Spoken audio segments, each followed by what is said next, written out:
आज की वीडियो है कुछ ऐसी सीलन या पपड़ी बन चुकी है आपके घर में, मतलब 3 फुट तक बन चुकी है। उसके लिए सही करने का तरीके क्या हैं? कुछ लोग क्या करते हैं, टाइल लगा देते हैं। क्या टाइल लगाना सही है? टाइल से आपकी सीलन रुकेगी नहीं रुकेगी?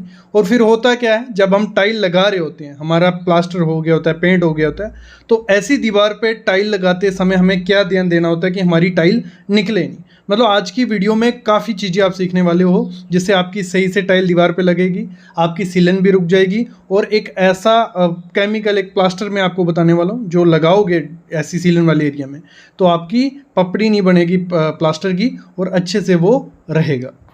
देखो, पहला ऑप्शन ये है कि आपका कुछ ऐसी हालत हो गई है, सीलन हो गई है, कुछ भी कर रहे हो कि बड़े केमिकल आपने लगाए, जो केमिकल मार्केट में आ रहे हैं सारे लगा के प्लास्टर कर लिया, फिर वही हाल है। तो इस सबसे अच्छा ऑप्शन क्या होता है, मार्केट में आपको रेडी मिक्स प्लास्टर मिलते हैं, जिसमें झंझट नहीं होता कि वो केमिकल डालना है, कितना कौन सा केमिकल डालें।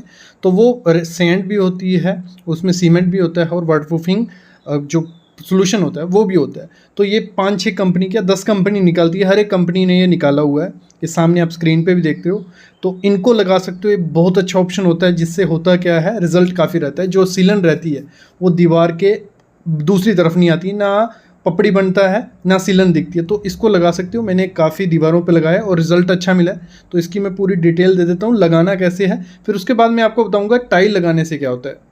प्रोडक्ट है वो है बॉन्ड WPP 440। मैं अभी ये लगा के आपको दिखाऊंगा, और इसको काफ़ी जगह लगाया है। ऐसे काफ़ी प्लास्टर आपको मार्केट में मिल जाएंगे, जिनके आपने पहले फ़ोटो देखे। ACC भी निकालता है, अल्ट्राटेक भी, सब निकालते हैं।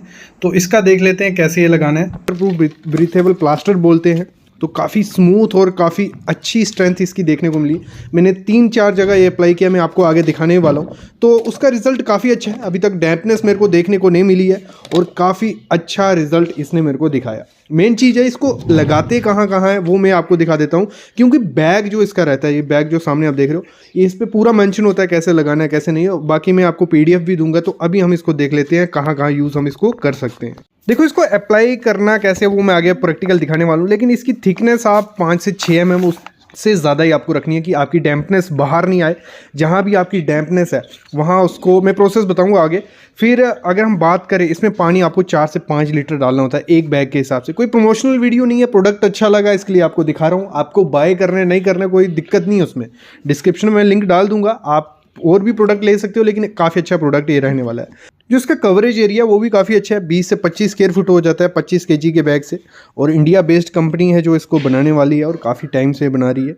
देखो, इसको आप कहीं भी यूज़ कर सकते हो। ओवरहेड टैंक है, एयर वॉशर टैंक है, कूलिंग टावर, टॉयलेट, आपका DPC है, बेसमेंट है, स्विमिंग पूल है, टॉयलेट, किचन, मतलब पानी वाली कोई भी जगह है, सिलोज है, रिजर्वायर्स है, डैम्स हैं, हर जगह इसको यूज़ कर सकते हैं एज ए प्लास्टर, और काफ़ी इफेक्टिव है। अभी हम चलते हैं इसके प्रोसीजर के तरफ कि कैसे इसको मिक्सिंग कर सकते हो।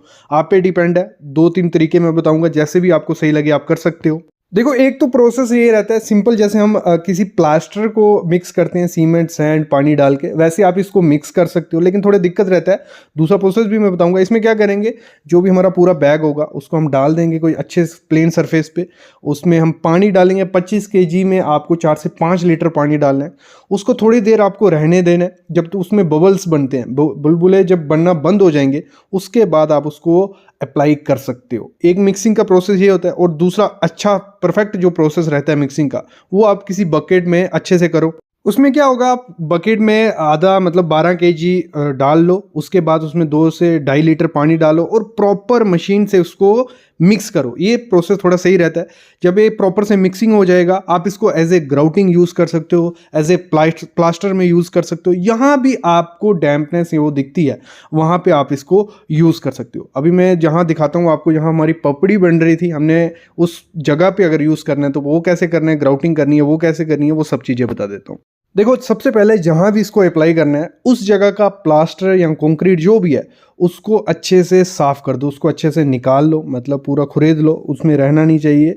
फिर उस पर पॉसिबल है तो स्टील ब्रश से पूरा साफ़ कर लो। जैसे वो क्लीन हो जाता है, तो उसको आपको पानी के मतलब पानी डाल देना है। 1 घंटा पहले उसको अच्छे से पूरा पानी पिलाना है, मतलब क्यूर कर लेना है, मतलब 1 घंटा उसको रहने देना है। उसके बाद जो आपका प्लास्टर होगा, ये जो हमने यूज़ किया है बॉन्ड, तो इसको अच्छे से अप्लाई कर देना है। 5 से 6 mm से ज़्यादा ही लेयर आपको उस पर डाल देनी है। जैसे ये आप लेयर डाल दोगे तो आप जैसे मतलब आपने जो सरफेस आप उस पर आपको अगर वो करना है, नीरू डालना है, मतलब सीमेंट का घोल बना के डालना है, वो भी डाल सकते हो, लेकिन ज़रूरी नहीं है जब आपने ये यूज़ कर रहे हो तो इसको डायरेक्ट अप्लाई कर सकते हो। बाकी अगर हम बात करें, जैसे एक बार अप्लाई कर दोगे तो आपको उसकी तराई मतलब विद इन आपको 20 मिनट बाद उसकी क्यूरिंग स्टार्ट कर देनी है, तराई पानी उसको पिलाना शुरू कर देना है। क्यूरिंग बहुत ज़्यादा इंपॉर्टेंट है, अगर क्यूरिंग नहीं करोगे तो उसमें क्रैक्स आना स्टार्ट हो सकते हैं, तो आपको ये करना है। और ये रेडीमेड आता है मटेरियल, बना बनाया आता है, आपको कुछ करने की इसमें ज़्यादा दिक्कत नहीं होती है, बस मिक्स किया और अप्लाई किया। हमने इसमें की थी कि हमारी स्लैब में लीकेज हो रही थी, क्रैक्स थे, तो उसमें क्या किया गया, मैं आपको प्रोसेस दिखा देता हूँ। उसमें प्रोसेस में क्या किया गया हमने, इसमें कुछ नहीं करो, जहाँ आपके क्रैक्स हैं वहाँ पे जहाँ जहाँ क्रैक्स दिख रहे हैं उसको थोड़ा काट लो, ऐसे अच्छे से काट के थोड़ी जगह बना लो 2-2.5 इंच की। वहाँ पे आप इसको क्या करो, एक पूरा ग्राउटिंग मटेरियल मिक्स करके बाल्टी में बकेट में डाल के ग्राउटिंग मटेरियल करके आप पहले उसको पानी से अच्छा धो लो जहाँ पे क्रैक्स है, फिर इसको आप डाल सकते हो उसमें, और ये अच्छा रिजल्ट वहाँ भी दिखाएगा, आपके पानी की लीकेज काफ़ी ज़्यादा रुक जाएगी।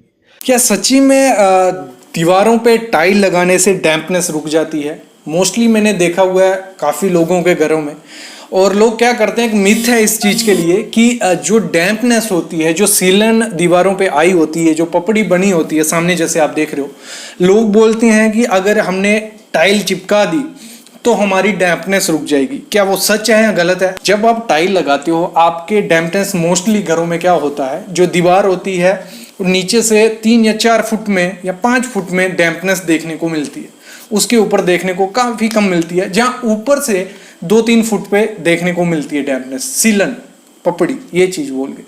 तो ये होता क्या, जब आप उस पर टाइल लगा देते हो, नीचे हमने 5 फुट टाइल लगा दी, जब टाइल लगा देते हैं जो डैम्पनेस होती है वो रुकती नहीं है, वो होता क्या है, उसका दिखने का जगह चेंज हो जाती है। जहाँ तक टाइल लगाई होगी वहाँ तो डैम्पनेस नहीं दिखेगी आपको, यहाँ तो डैम्पनेस चली जाएगी ऊपर।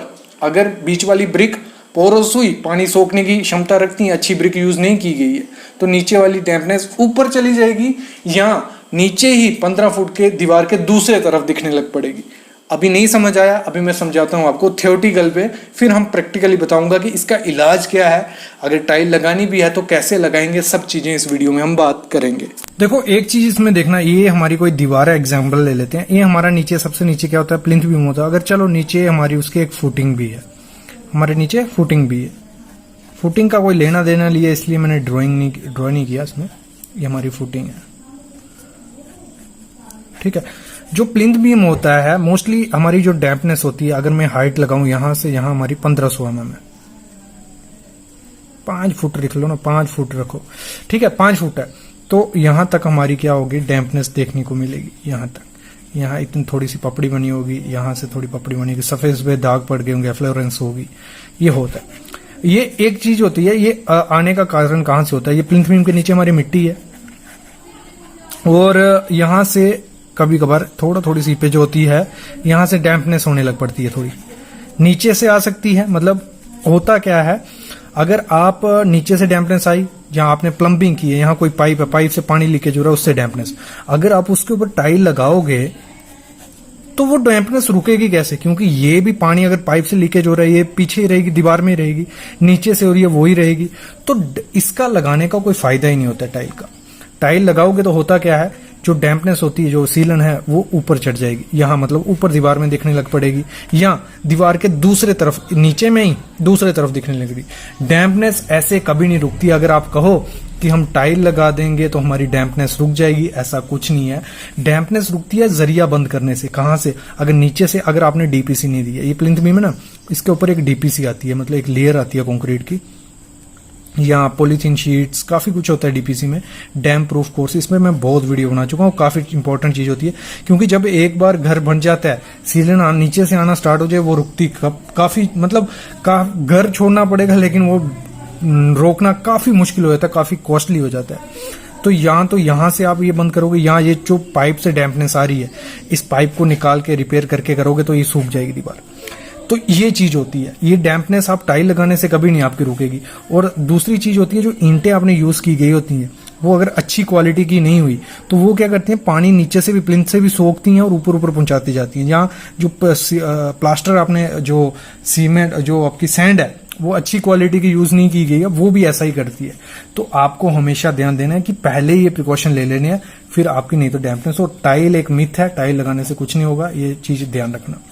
अभी मैं बताता हूँ आपको डैम्पनेस कैसे रुक सकती है।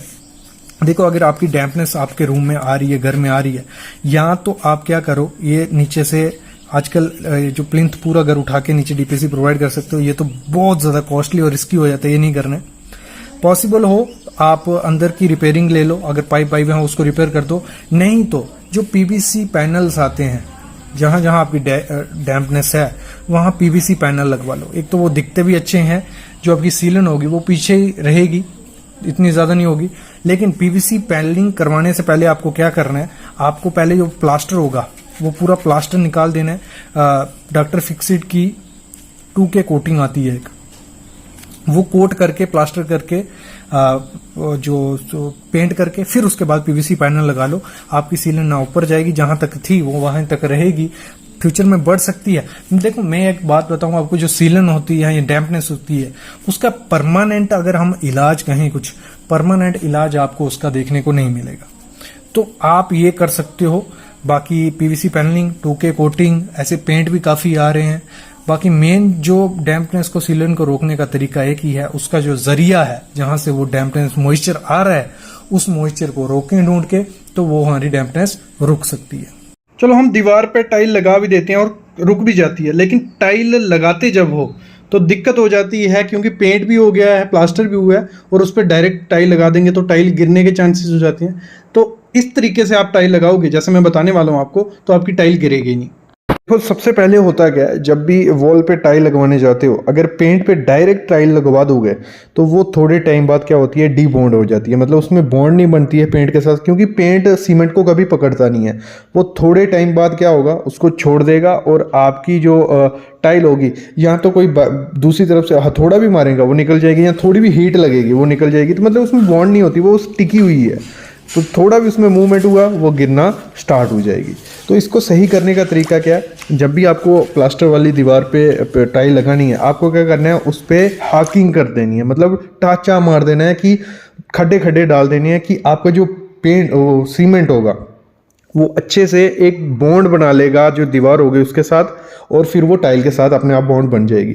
यहाँ दूसरा तरीका होता है, आप जो ग्राइंडर आते हैं, मतलब उस पेंट को निकाल दिया जाता है, रगड़ रगड़ के पूरा, मतलब पेंट निकाल दिया जाएगा, और सीधा सरफेस क्या आ जाएगा, सीमेंट सरफेस। और जब सीमेंट सरफेस आ गया तो फिर तो आपकी बॉन्ड अच्छे से बन जाएगी। दोनों में से सही प्रोसेस कौन सा है?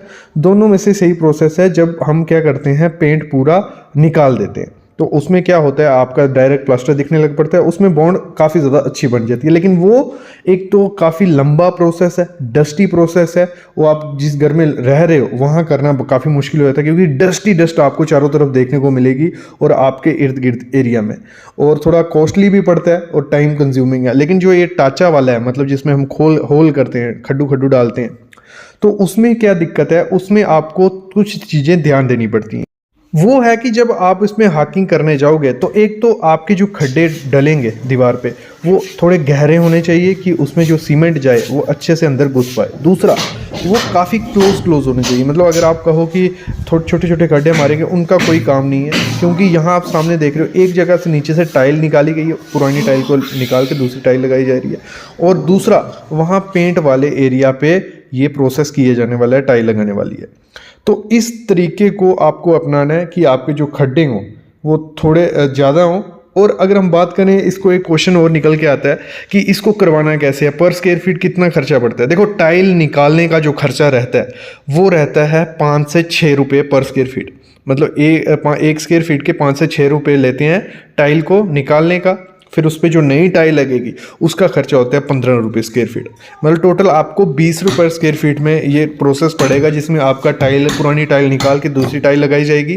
और जहाँ पेंट वाला एरिया होगा वहाँ पे आप ये खड्डू डलवा सकते हो, ये लेबर वाइज भी करवा सकते हो। Labour wise in the sense कि आप पर डेली के हिसाब से लेबर लगाइए, उसको समझा दीजिए, वो कर देगा। या आपका एक और प्रोसेस इसमें रहता है, 3 से 4 रुपये पर स्क्वायर फीट के हिसाब से आप हाकिंग करने को दे दीजिए। ये हो गया कि आपको टाइल लगवानी कैसे है। अभी आगे बढ़ते हैं, अगला चीज़ क्या है, जब भी टाइल लगवाने जाओगे आपको देख लेना है जो टाइल आप यूज़ करने चाह रहे हो वॉल पे, वो उसकी पीछे जो रिब्स हैं, मतलब उसमें जो ग्रिप है वो कैसी है, क्योंकि काफ़ी टाइल्स ऐसी आती हैं जिनकी रिब्स अच्छी नहीं होती हैं। वो किसके लिए होती हैं, हमारी फ्लोर टाइल के लिए। ये भी चीज़ें चेक कर लेनी है कि उसकी प्रॉपर रिब्स हैं। जैसे आप सामने देख रहे हो, उसकी जो पीछे रिब्स हैं उस पर सीमेंट लगाया जा रहा है। इस सीमेंट का मैं आगे बताता हूँ कौन सा एडेसिव आपको यूज़ करना होता है। जो सीमेंट है वो प्रॉपरली पूरे में डिस्ट्रीब्यूट होना चाहिए। जैसे आप देख रहे हो जो मिस्त्री लगे हैं उन्होंने पूरा उसको डिस्ट्रीब्यूट करना है, अच्छे से जो कॉर्नर्स हैं उनको फिलअप करना है, और जो सीमेंट बनेगा वो प्रॉपर पेस्ट बनके उसका छोड़ देना है, कोई 10 मिनट छोड़ देना है, उसका हाइड्रेशन प्रोसेस स्टार्ट हो जाए। फिर उसके बाद उसको वॉल पे आपको लगाना है, और इसको लगाने का भी प्रॉपर तरीका होता है। जैसे आप सामने देख रहे हो मिस्त्री ने पूरा प्रॉपर उसको पहले जो एरिया था पीछे उसको गीला करना है, मतलब उसको पानी सोखने के लिए छोड़ देना है। जैसे वो पानी सोख लेगा तो फिर उसके बाद आपको टाइल लगाना शुरू करनी है। अगर आप बिना पानी सोखे टाइल लगाना शुरू करोगे, होता क्या है, जो हमारी दीवारें होती हैं, प्लास्टर होता है, जहाँ सीम आपका पेंट ही है, पेंट पे डायरेक्ट आप बिना उसको क्यूरिंग किए पानी पिलाए आप यूज़ करोगे, तो आपका जो पेस्ट बना होगा सीमेंट का, उसका पानी कौन सोख लेगा, वो सोख लेगी दीवार। और फिर उसमें होता क्या, जब एक बार दीवार ने वो पानी सोख लिया और वो प्लास्टर फिर वो जो सीमेंट होगा कुछ काम का नहीं रहता है उसका, क्योंकि जो सीमेंट है तब तक उसको 7 दिन की क्यूरिंग प्रॉपर से क्यूरिंग नहीं की हो तो वो थोड़ा उसकी स्ट्रेंथ डिक्रीज होती है। तो यहाँ भी वही होता है, जब प्लास्टर ने वो पानी उसका सोख लिया तो वो थोड़ा पाउडरी फॉर्म ही बन जाता है और थोड़े टाइम बाद वो निकलने लग पड़ता है। तो आपको हमेशा वॉल पे जब भी टाइल लगवानी है आपको उसको पहले तराई कर लेनी है, गीला कर लेना है, उसके बाद जैसे तराई की उसके 1-1.5 घंटे बाद आप टाइल लगवाना शुरू कर सकते हो। अगली चीज़ आपको क्या करनी है, जब भी आप टाइल लगवाने जाओ वॉल पे, जो आपकी वॉल टाइल होगी उसको आपको पानी में डुबा के रखना है थोड़े टाइम के लिए, क्योंकि जो जितना पानी उसको सोखना होता है वो सोख लेगी। मतलब जैसे आपको आज वो वॉल पे लगानी है, उसके 1-2 घंटा, 2 घंटा भी बहुत है, मतलब ऐसे तो काफ़ी टाइम तक आपको उसको रखना पड़ता है। तो आपको उस टाइल को 2 घंटे पूरे पानी में मर्ज करके रखना है और उसको निकाल देना है। तो 2 घंटे बाद उसको बाहर रख दीजिए और फिर उसको वॉल पे लगाइए। इसको करने का क्यों ये ज़रूरी है, इसको करने के लिए इसलिए करते हैं, वही सेम चीज़ है।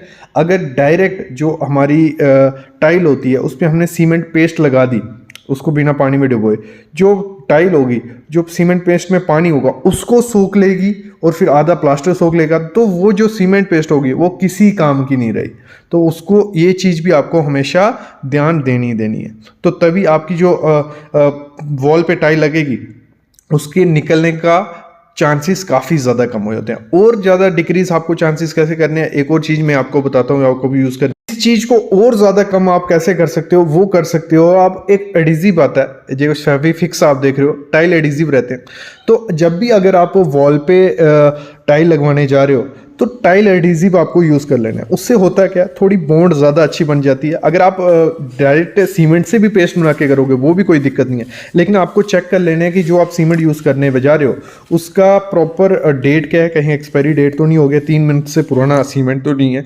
लेकिन अगर और ज़्यादा दिक्कत है, मेरे ख्याल में जहाँ पे पेंट वाला एरिया रहता है वहाँ पे आपको टाइल एडिसिव ज़रूर यूज़ करना चाहिए, क्योंकि उसमें थोड़ी स्ट्रेंथ होती है टाइल पकड़ने के लिए। तो वो आप यूज़ करिए और प्रॉपर तरीके से अगर हम लगाएंगे तो हमारे चांसेस काफ़ी ज़्यादा कम हो जाते हैं किस चीज़ के, जो डी बॉन्ड होने के।